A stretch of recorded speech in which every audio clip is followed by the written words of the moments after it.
નમસ્કાર, પ્રાર્થના સંદેશ ન્યૂઝમાં આપનું સ્વાગત છે.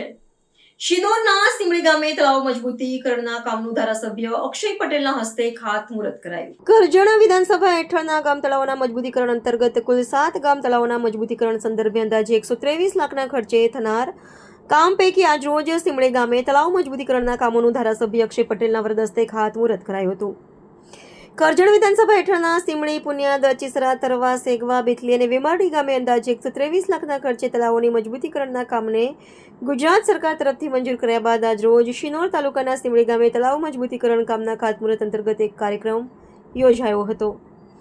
ગામના સરપંચ, તાલુકા સદસ્ય, ગ્રામજનો અને તાલુકા આગેવાનોની મોટી ઉપસ્થિતિ વચ્ચે સિમડી ગામે આવી પહોંચેલા શિનોર તાલુકા ભાજપ પ્રમુખ સંકેતભાઈ પટેલ, જિલ્લા પંચાયત સાદલી બેઠકના આગેવાન હરિકૃષ્ણ પટેલ ઉર્ફે જીગાભાઈ ઉતરાજ અને ધારાસભ્ય અક્ષયભાઈ પટેલે શાસ્ત્રોક્ત મંત્રોચ્ચાર વચ્ચે ભૂમિપૂજન કરી તળાવ મજબૂતીકરણના કામનું ખાતમુહૂર્ત કર્યું હતું. શિનોર તાલુકાના 6 ગામો અને કરજણ તાલુકાનું 1 ગામ મળી કુલ 7 ગામોમાં તળાવ મજબૂતીકરણના કામોને મંજૂરી મળતા સ્થાનિક ગ્રામજનોએ લોકલાડીલા ધારાસભ્ય અક્ષય પટેલનો આભાર માની ખુશી વ્યક્ત કરી હતી. રિપોર્ટર કામરાન નકુમ, શિનોર.